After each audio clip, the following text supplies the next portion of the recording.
10:01, welcome in. It's three-man front on this Thursday. It's going to be a busy Thursday, as it always is, as we get closer to the college football weekend. We do have college football coming up tonight in the American Conference. Got Tulsa and East Carolina. Also, a nice NFL game with the Steelers and the Bengals. But first, we get started as Pat Smith is still doing some housekeeping here in the studio, getting things nice and sanitized because it is cold and flu season, even though it's 85 degrees. Good morning, everyone. Good morning. Good morning. Just making sure that everybody is healthy. That's all. Oh yeah, that's always good. You know, I don't ever fault you on the Clorox wipes or the hand sanitizer. Now, you mentioned it. You get to this time of the year, we all have a few sniffles here or there. You just want to make sure that we're all like her. Like her. You got to stay away from her. You stay, 5 feet away from me, and she's over here sneezing and sniffling. And it's the young ones that they're the carriers and they're the spreaders. Yeah. I get bad sniffles this time of year. Why? I always It's all that gallivanting. Yeah. It's all that nightlife. It is. Jumping around to different cities That's and exactly partying in right. salad bars in Iowa City. Yep. All the Big Ten caravan that she goes on every weekend. Yeah. Every weekend I hit all the schools. So this week you're in Minneapolis, right? That's exactly right. For the Nebraska Gopher game. So PJ, said, "What's up?" I will. Row the boat. And hopefully Matt Rule stays. That's my dude. Oh, Matt Rule. Yeah. Have you and your friend group already started following all the flight tracker tail information from airplanes to make sure what's coming inside into Lincoln and leaving Lincoln, that kind of thing? Well, there's been a lot of planes because we got a lot of recruits that I've been seeing that Nebraska's stolen from Penn State. Just saying. Now, Penn State just lost a lot of dudes And yesterday we've from their offered 27 a lot class. of those dudes. So, But plenty of time for Matt Rule once Why he would you makes do the that? move Why to would get you them pick back. on another Big Ten school that's having a really tough time because right it's now? fun. Everyone Because liked to it's pick on us fun? when we had Scott Frost. Misery so. loves company, doesn't it, Molly? It does. Man, I just don't think you should do that to another conference member.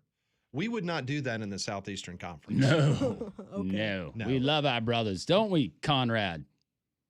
Mm-hmm. Yeah, Conrad loves Tennessee. I do. I think they're a high-class program. Is that hard? Did you throw up a little? Yeah, a little bit. A little throw up in my mouth there. Ooh, It's all right. not good. I heard you this morning on the Damian Mitchell show with special guest Conrad Van Order. Damien's great. It's a great show. Yeah, Damian. I was glad to hear Damian back this morning. It's good to have him back. Getting tired of hearing you talk all the time. I know. But you watched, I guess, online the Auburn basketball game last night. Yeah, so they had a stream where you could. I know a lot of people were there in Boutwell watching the game. But yeah, they had a stream that was going on. I know they had some issues with that at times as well. Some people voicing frustrations about that. But yeah, it was cool to see the debut. Again, it doesn't count for anything. It was a preseason game, but cool to see Stephen Pearl's debut there and got to see some of the new transfers. Keyshawn Hall with a big night, 26 points for the Auburn Tigers, and got to see Pettiford and some of those guys as well. Pettiford did not have a very good night. No, he didn't. He struggled. Shooting 25% from the field and missed some important free throws in overtime that could have extended the game. But What did you see from Auburn? Just because it was an exhibition game, but what's your early scout? No, I mean, I thought they looked good. They're going to have to obviously figure out some things on the defensive end.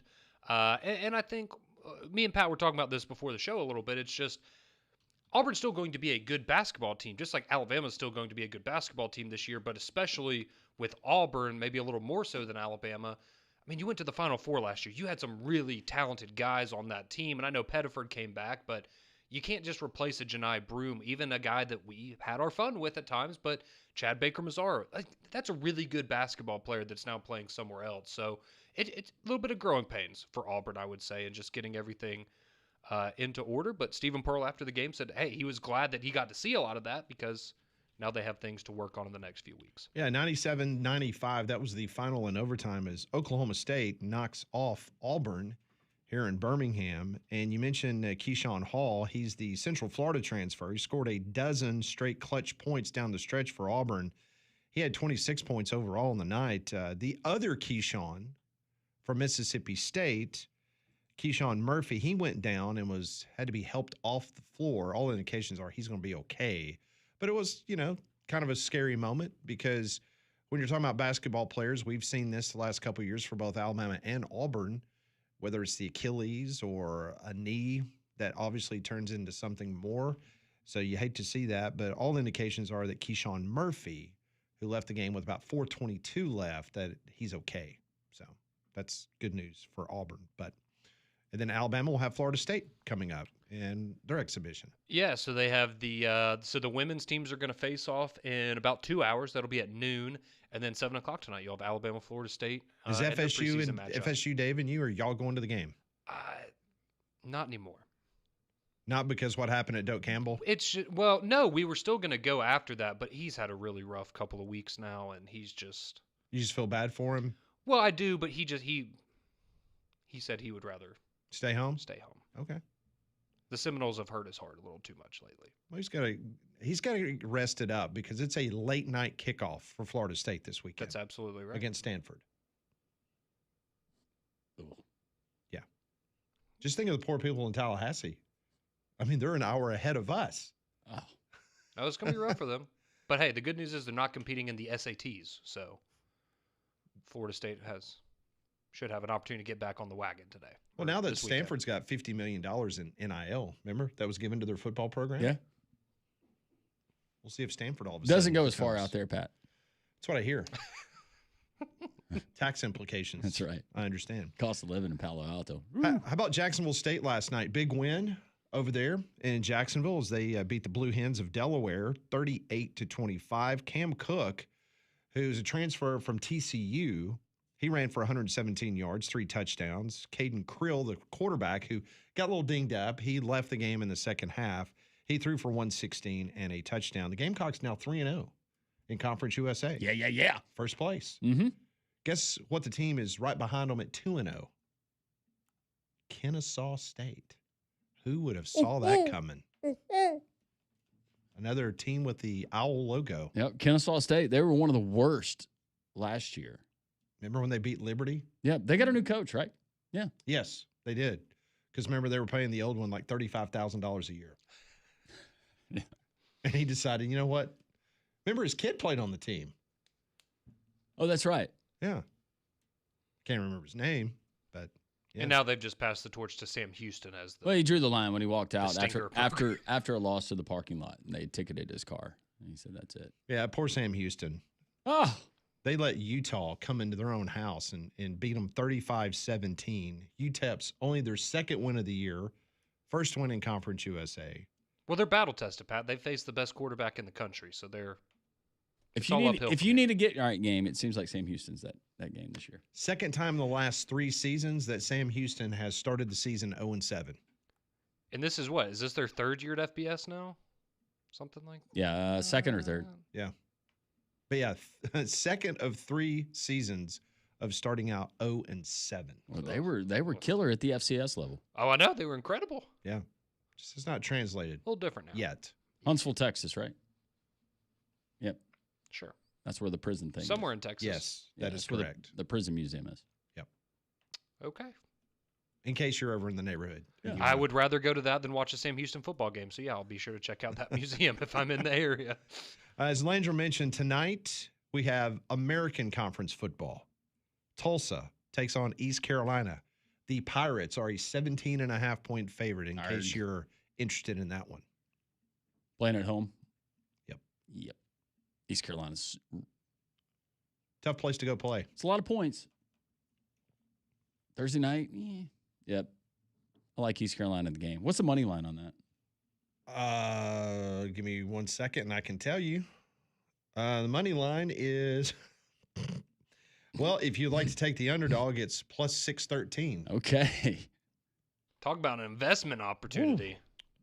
Now, if you think East Carolina's going to win, it's going to you have to pay a little juice. It's minus 900. So yeah, if you're looking for, So, in your $1.50 bets, you'd probably make what, like 2 cents on I don't even know if you do that. on East Carolina. Probably not. So I asked Conrad before the show if he watched the Major League Baseball playoffs last night, and he is so bitter because his Yankees lost. Like he is completely done with baseball. Like he didn't even know who won. He was asking me all these questions, like who's playing in Yeah, I don't even know who's still in it. Yeah. Blue Jays win last night. Expos. Oh, I like them. That's Vladimir the- Guerrero, yeah, they're really good. That's the wrong team from Canada. Oh yeah. It's actually the Blue Jays. Oh, the Blue Jays. Oh, Vladimir Guerrero Jr., that's nice. That's the Alomar kid. And, we talked about it yesterday. Seattle has never made it to the World Series. And you think those people in the Pacific Northwest getting a little bit nervous after last night's complete debacle? That was ugly. 13-4 the final. Toronto hit 5 home runs, 4 doubles. George Kirby, who the Seattle starter was, he's been reliable so far this postseason. He gave up 8 runs in 4 innings. That ties the postseason record for runs allowed in a start. Is the only other guy to do that Max Fried? I don't know if Max is the other one. Toronto finished with 18 hits. That team can. I mean, they brought it. They can rake when they want good. to. All right, so game 4 is tonight. 7:33 is first pitch. Seattle leads the series 2-1, and then we've got afternoon baseball in Chavez Ravine. That's why I really like Major League Baseball when they do the playoffs and they have day games. Yeah. That is so cool. So it'll really be a good setting today is the Brewers and Dodgers.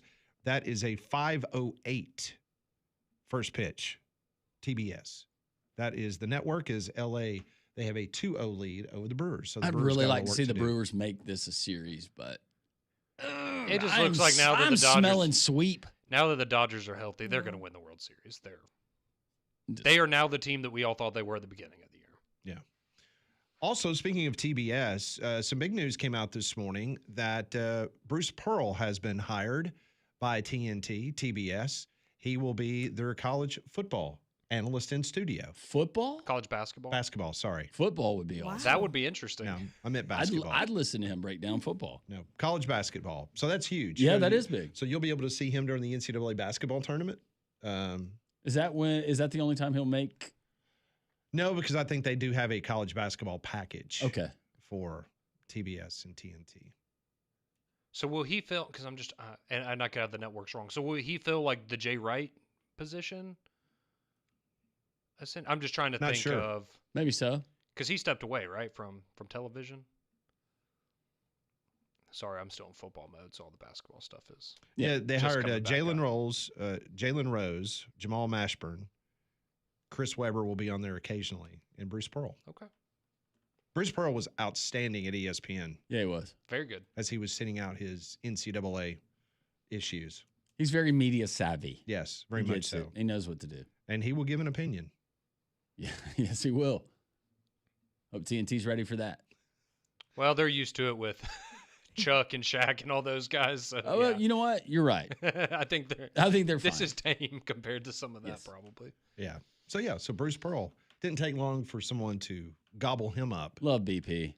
from a media perspective. Well, it's not basketball season yet, but it's football season. And as it moves on, that means changes in the weather are coming. So you need to protect your HVAC system with a checkup from a trained comfort specialist so that when the cold weather hits, you'll have peace of mind that you're protected by America's most reliable and most trusted brand. So go and find a comfort specialist near you at train.com. It's hard to stop a train. Coming up at the bottom of the hour, we'll go to St. Louis, Missouri. We'll talk to Eli Hoff. Remember, we talked to Eli last Thursday, and he gave us a preview of Bama and Mizzou. Now he's going to give us a preview of Auburn and Mizzou. A big game coming up at Jordan-Hare Stadium on Saturday night. Rodney Orr from Tider Insider next hour, along with Rob Pate, former Auburn DB, get his feelings on the current situation at Auburn. Brett Norsworthy, the Southern gentleman from WHBQ in Memphis, his normal slot at 12:30. And at 12:45, right after Brett, we're going to check in with David Waters from the Gators Breakdown podcast. He's going to give us up to the date what's going on with Billy Napier. Are these stories true that he could be fired this weekend, and who is potentially on that list to take over for Billy Napier at Florida? So a very busy show, but as always, the text line brought to you by Courtesy GMC is open, 205-834-9450, 1-800-239-WJOX.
It is 10:19. Welcome back on the Thursday edition of Three Man Front. We'll go to the Show Me State coming up at the bottom of the hour. We'll get a preview of the big game coming up at Jordan-Hare Stadium between the Missouri Tigers and the Auburn Tigers.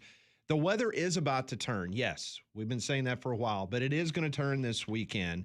And now's the time to get your mowers and tractors serviced to the end of the season, and Artec Tractor is the place you need to go have it done.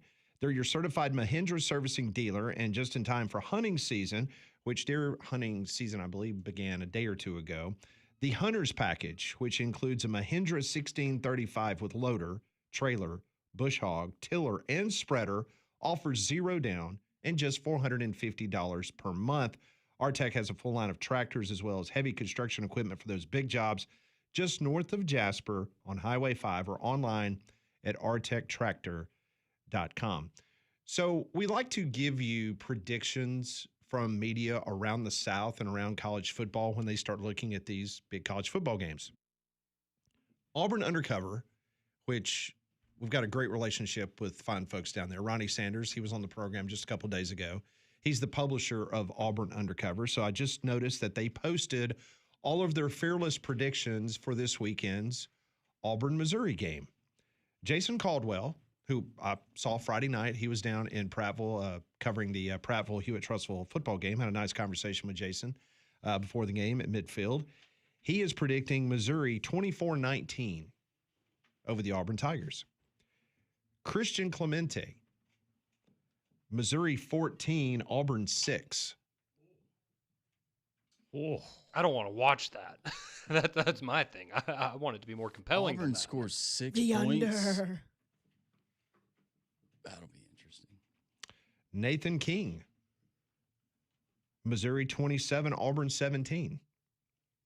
Notice no one has picked Auburn to score 20 points or more yet. Philip Marshall, Oh, here's one. Auburn 28, Missouri 20. Yep. Ronnie Sanders, Auburn 27, Missouri 24. And Patrick Bingham from Auburn Undercover, he's got Missouri 27, Auburn 15. So some very interesting scores there. I like when they just go, we'll just throw in a 2-point conversion here. Well, I could see it. 27-7. You score a late touchdown. Could be 5 field goals, Conrad. Or a safety. I'm trying to be more optimistic than that. Pat. Or a very busy day for Alex McPherson. 14-6. One of the predictions. God, that'd be disgusting. But don't you agree though? The 6 points, if Auburn musters 2 field goals in that game, that leads to a whole nother discussion. Yeah, I think Monday's show is taking a turn that some people earlier in the week might have predicted that. Nah, it's not going to happen. But Molly, our poll question today has to do with what our listeners believe potentially could be a must-win or isn't a must-win for Hugh Freeze. Yeah, is Saturday's game, like Pat said, a must-win? No. Year 4 guaranteed. Yes, you can't start 0-4, or it depends on how bad the loss is. And right now, winning is yes. You can't start 0-4 with 61% of our voters, 27% saying it depends on how bad the loss is, and about 13% saying no, year 4 is guaranteed. All right, so just recapping. So right at 13% of the audience, does not matter the outcome of the game or how the game looks, but he's back for year 4. Correct. 13%. So only 13% of our audience, and this is a really good sample size. So 87% of the audience believes that there is something on the line Saturday night. Talking to people who are not in this business or not in the football business, just fans that are Auburn fans, and some of them are graduates, talking to them this week, and it was across the board, 100% of them said it feels like the end is drawing near for Hugh Freeze. That's just a fan's perspective. And 3 of these groups, they have season tickets, and they're going down there every game. That's going to be what's telling, guys, is the Auburn family, the support for that program, their love for Auburn, unmatched. It's absolutely the best. When do people stop showing up?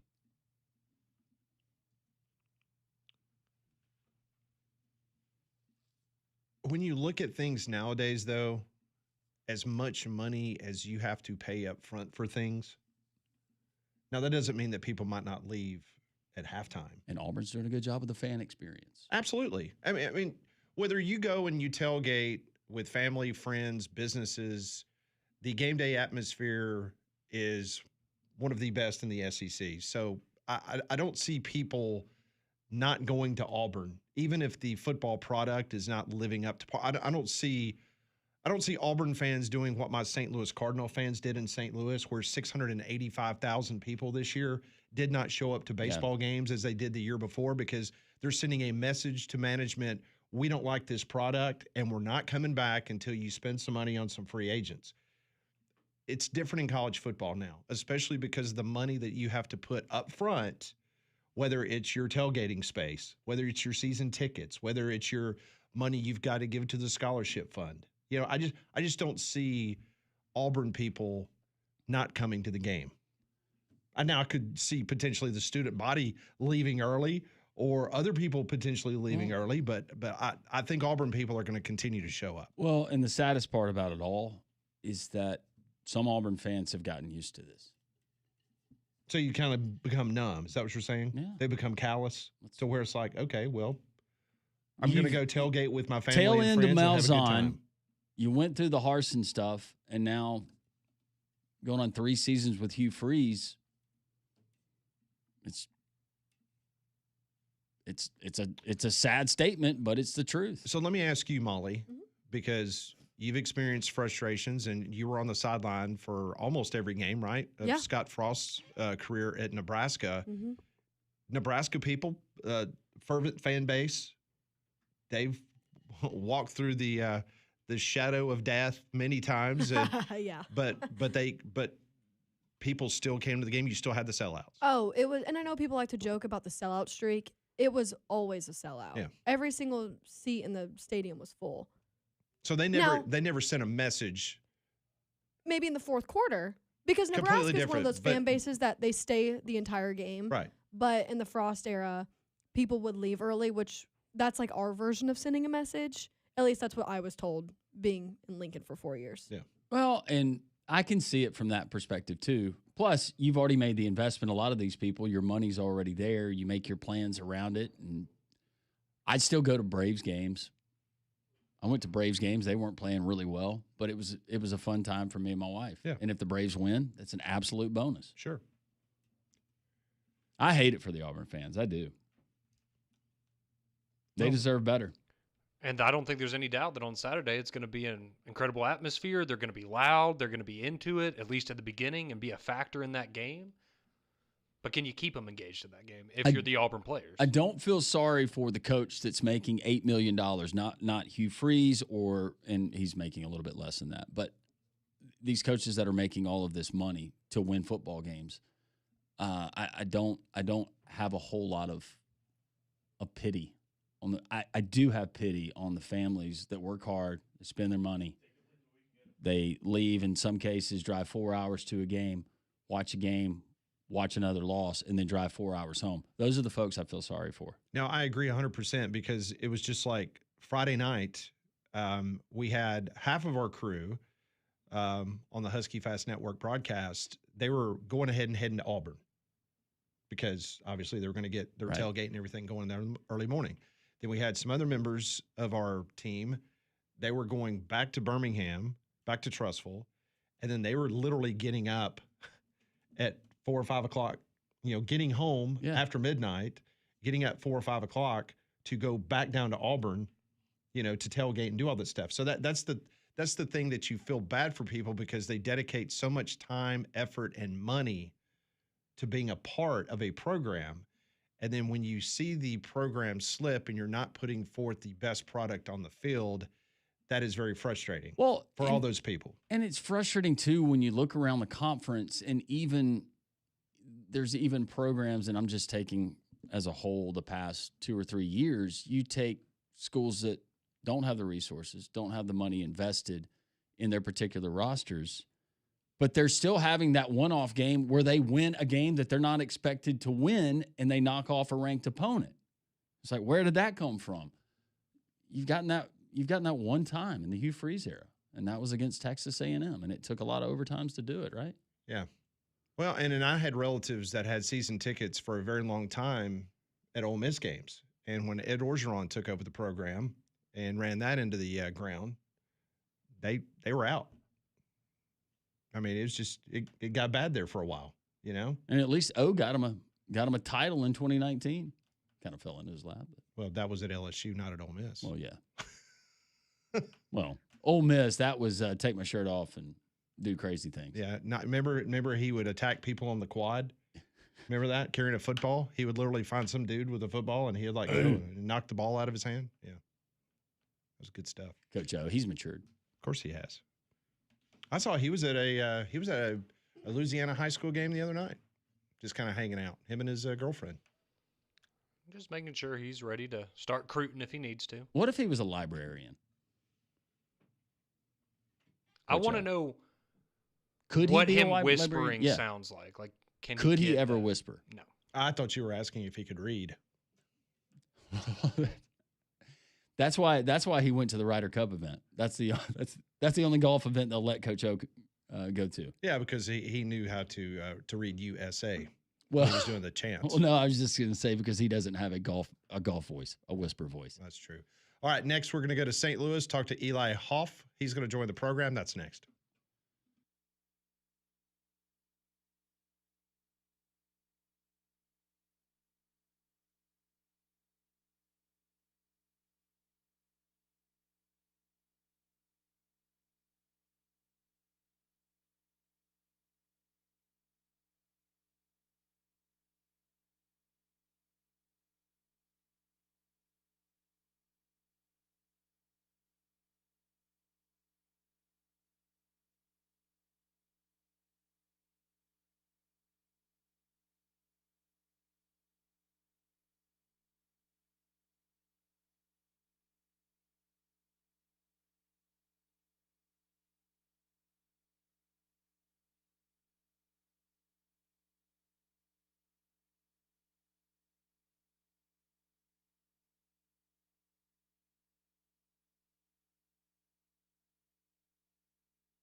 We know last week at this time, Eli Hoff, who covers the Missouri Tigers for the St. Louis Post-Dispatch, he joined the program, gave us a really great preview of the Mizzou-Alabama game, said it was going to come down to the wire, and by golly, it certainly did. Eli joins us again this week.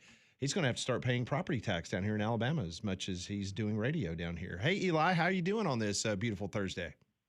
You know, I'm doing well, and I actually joked yesterday I might have to get my driver's license changed to down there. I was in Birmingham yesterday for basketball media days, and I'm headed right back down tomorrow for this game. So I'm getting my fair share of time with you Alabama folks, and I'm enjoying it. I'm enjoying it. All right, so let me tell you, how did you like the Bohemian? How did you like SEC basketball media days there in Mountain Brook? Yeah, it was fancy. You know, football media days tends to be a little bigger, so this was intimate, kind of boutiquey. I think you could almost say. So it was a different kind of vibe. It was my first time down there actually, but I really liked the vibe of it. I was in and out yesterday, but I wish I had a little more time to explore around there. But pretty cool place, I gotta say. Eli, it's been a while since I've been to basketball media days for the SEC. What are the swag bags still really good? You got a lot of good loot back in the day as opposed to the football media days. Yeah, there was no loot for us yesterday. Now, granted, I got there pretty late because Missouri was one of the last teams to go, so maybe they just ran out of it by that point. But there was no swag handed out this year. Well, don't feel bad, Eli, because they pretty much cut that off about 10 years ago for everything. It used to be a lot of fun going by for SEC. You'd walk out of there the days. Equivalent of a few Yetis. You'd have a fleece pullover, maybe you'd have golf shirt, luggage. luggage. Oh yeah. It was something. It was something else. Good old days, Eli. Yeah, sorry, Eli. It's the way of the world now in corporate America. But all right, let's talk football. Before we talk about this game coming up at Jordan-Hare Stadium, got to ask you your impressions of Alabama last weekend against the Missouri Tigers. Yeah, I was impressed. For me personally, Ty Simpson is at the top of my Heisman list now. I'd been impressed about him going in, and I think we talked about that last week. But even on a day that 200 yards, I think that was his season low, and yet he still seemed really impressive with just the windows he finds when he throws the ball are ones that I don't know if he's planning to find those windows or if he just throws it and those windows happen to be open by the time the ball travels through them. But I was really impressed by him, and I was impressed by just the poise that Alabama showed going up and blowing the lead the first time, but then holding on late. In the game there, those fourth down executions on that last touchdown drive. I mean, that's just, if you have a team that can pull that kind of play off, I think you're going places. So for me, I think after last game, I'm of the belief that Alabama has looked like the best team in the SEC, and it's a long way to go yet, but as of right now, I think that's what last weekend taught me. This weekend, Missouri traveling to Jordan-Hare to take on the Auburn Tigers in a night game. This is a desperate Hugh Freeze, a desperate Auburn football team right now. When you see Auburn, what do you see? Yeah, well, I think Missouri is gonna feel good about being able to get to Jackson Arnold, and that's a matchup that Mizzou really managed to get to him last year when he was at Oklahoma, and I know it's a different context in all of that, but I do think there's going to be a degree of optimism there. But I don't think we can undermine that desperation factor. That no team wants to go to 0-4 in conference play, but Auburn really doesn't. And it's going to be a night game there. I just saw the announcement a little bit ago that it's going to be a sellout there as well, which I guess it's probably to be expected. It's going to be a different type of team than Missouri has faced at any other point in the season, and doing that on the road, weird things can happen, and the weird things so far have not gone Auburn's way. Maybe Mizzou faces the other side of that coin. So I know the line is flipped and Missouri is favored by a little bit here, but I wouldn't say there's overwhelming confidence. I think the Missouri Tigers are aware that it's going to be a difficult matchup. So looking back to the Mizzou Alabama game and watching Eli Drinkwitz's post-game press conference, where obviously folks were asking a lot of questions because the Missouri running game, it just seemed like maybe it was abandoned. Is that the right word to say? Maybe perhaps earlier in the contest than some folks wanted to see. Talk about that a little bit in regards to how Alabama was able to shut that running game down, and Auburn's defensive front. That's the one area that Auburn has really excelled at this year, has been stopping the run and being really good on defense. Do you see that being proposing more problems than what Alabama did last week, in which they did shut down Ahmad Hardy in that running game? Yeah, I think it was a little bit of a combination of two things. I think Alabama does deserve credit for doing well to game plan against Ahmad Hardy and stifle him. I think in some ways the game script just didn't allow Missouri to run the ball as much as it wanted. Once you're down by 2 scores, it becomes a little harder to dedicate yourself to the run. But I think the real issue was that Mizzou just wasn't on the field enough. So many 3-and-outs, so many just third down issues. And even on 3rd and short, Mizzou was 1 for 5 on 3rd and short situations. So 3rd and 4 or less last weekend. That's just not going to be good enough there.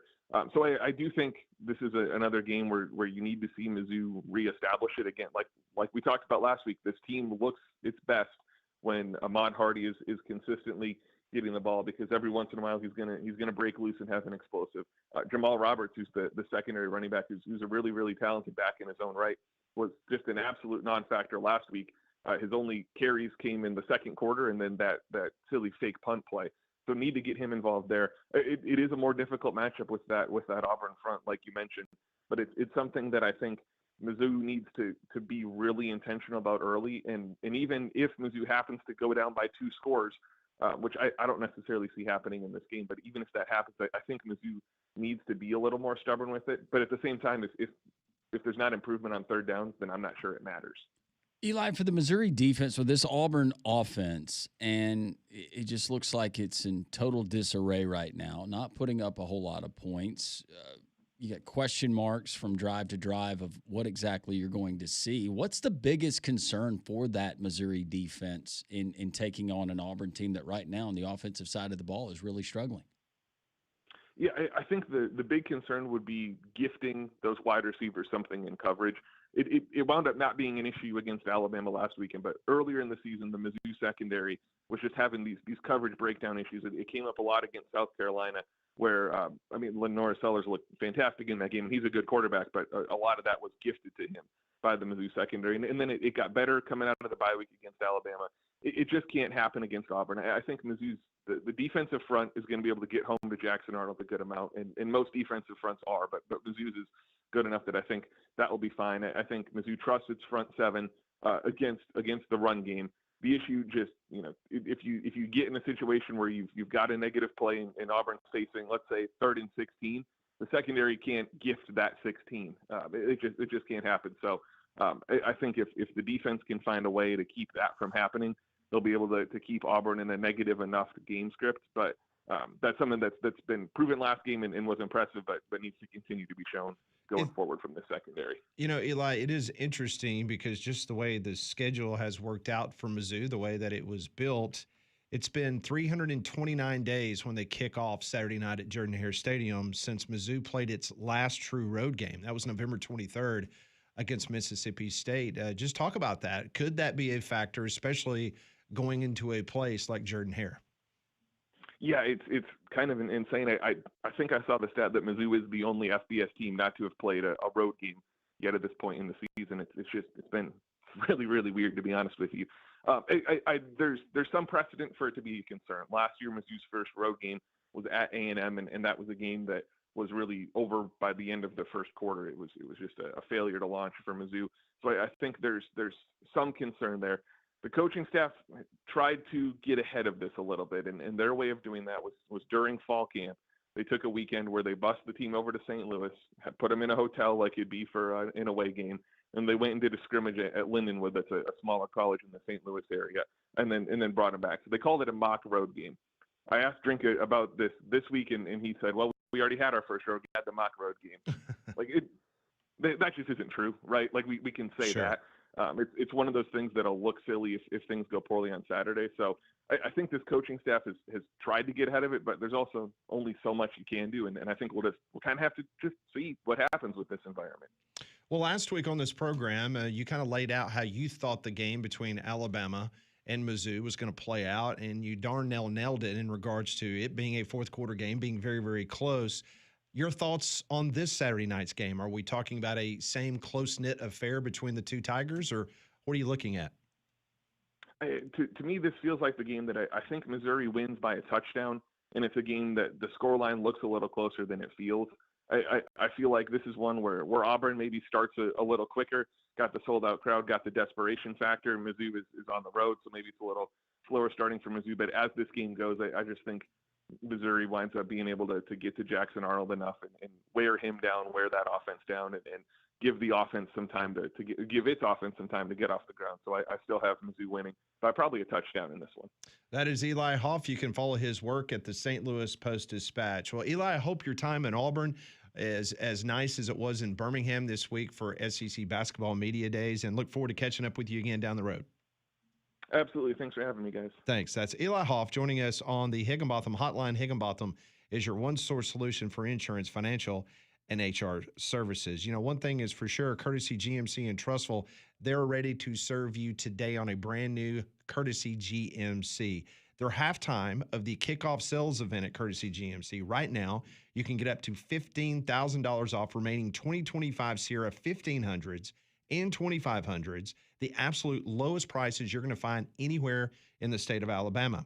The all-new 2026 Sierras are rolling in daily, and for a limited time, they're marked at 2025 model year pricing. So this is the best time of the year for you to go to get a brand new Courtesy GMC. And remember, every new GMC comes with the Courtesy 7-year, 100,000-mile powertrain warranty exclusive there at Courtesy GMC. Check out their online inventory if you want more information on what's available at courtesybirmingham.com. 9 acres of inventory. Don't forget about their service department, their award-winning body shop, all there to serve you. Courtesy GMC in Trussville, right off of I-459, exit 32. More three-man front on this Thursday. This is Jocks.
We're off and running on this Thursday. This is 3-Man Front on Jocks. Pat, Molly, Conrad, Landrum with you until 2 o'clock. Appreciate Eli Hoff joining us the last 2 weeks. Kind of weird how the schedule worked that way out with Mizzou hosting Bama last week and now Mizzou's first road game. Just fascinating, Landrum, to hear him say that because this team has been 300 and some odd days since they played their last true road game, that Eli Drinkwitz actually took the football team to St. Louis and put them in a hotel, and then they went and had a scrimmage at Lindenwood College right outside of the St. Louis city limits just to kind of go through the motions of what it would be like to actually do something outside of Columbia, Missouri. That reminds me of something that our good friend Coach Bill Clark, that seems like something that Bill Clark would absolutely do. No question. Yep. No, I think it's smart. Drink's a good coach. A little bit different going to Lindenwood College for a scrimmage than going inside Jordan-Hare Stadium on a Saturday night. Well, you probably it's a little bit different. Yeah. I don't care how many speakers you had. I don't care how much stuff that you did to emulate the sound and noise that you're going to experience at Jordan-Hare Stadium. But my goodness, it's tough. Tough environment. Yeah. It'll be a really tough environment with Auburn, Hugh Freeze, their backs against the wall, you know, about the, I don't know, whatever cliche you want to throw out there, but I'm curious to see, does Hugh Freeze pull out all the stops for this game? And how much can you change on offense? Well, it's just, okay, we've now seen a good half of offense. Now translate that into 4 quarters of good offense. They kept running what they ran in the first half. Kirby made adjustments. The problem is, well, if you hear Hugh Freeze, it was lack of execution, but there was not another page to go to, it looked like. Well, it's interesting because Eli and he's around the program every day, so he's able to talk to people that will give him not the game plan for Mizzou, but basically how they feel. They feel very confident. It's a different team, but they really took it to Jackson Arnold last year when he was at Oklahoma. So they know his tendencies, and based on what you've seen so far, that should not give anybody heartburn from the Missouri defensive side about what they've seen from Jackson Arnold at Auburn. Well, and I think that Alabama gave you a pretty good look. If Auburn will commit to the run game and handing it off to Jeremiah Cobb, let him get his yards, I think they can have success on the run. And then if you make Missouri bring an extra hat down, you can start taking those shots to Cam Coleman, provided you throw the ball accurately and somewhat accurately in time. Timing would be good as well. Yeah.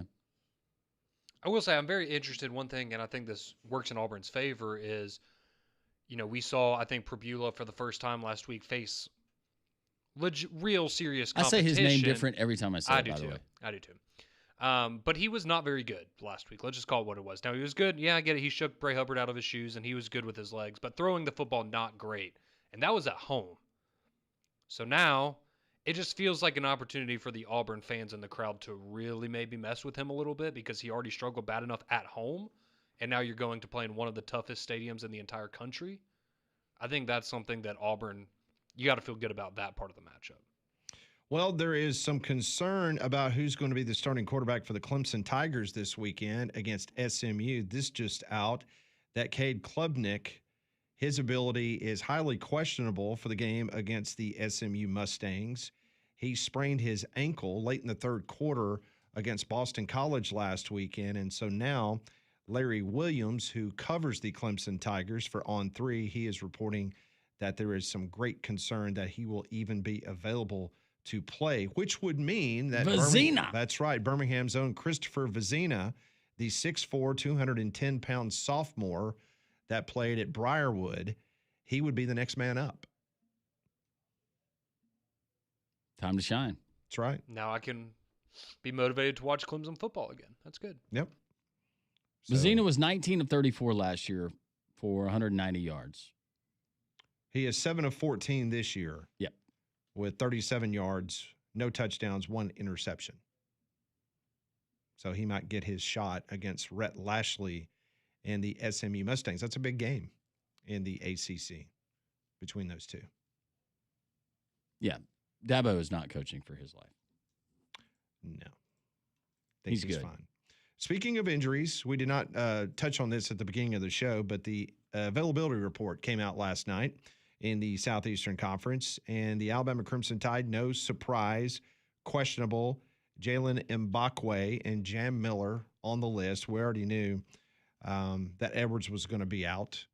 Meadows was going to be out for Alabama because of his concussion, so we'll just have to wait and see now in regards to Jam Miller, how he's coming along. Now, last night on Hey Coach, Kalen DeBoer said the following about Jam Miller.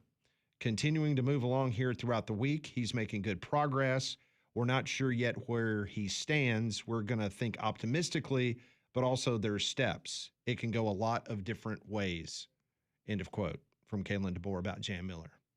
So it would be big if Alabama can get Jam Miller back for the backfield against Tennessee. Meanwhile, if you look at the Auburn availability report, Champ Anthony and Brandon Frazier are questionable. Meanwhile, Bryce Dees, he is doubtful for the game. So that's your look at the Alabama and Auburn availability. When we come back, we'll go to Tuscaloosa. Rodney Orr from Tider Insider will join the program, get his thoughts and a prediction. Alabama, Tennessee, third Saturday in October here on Jocks.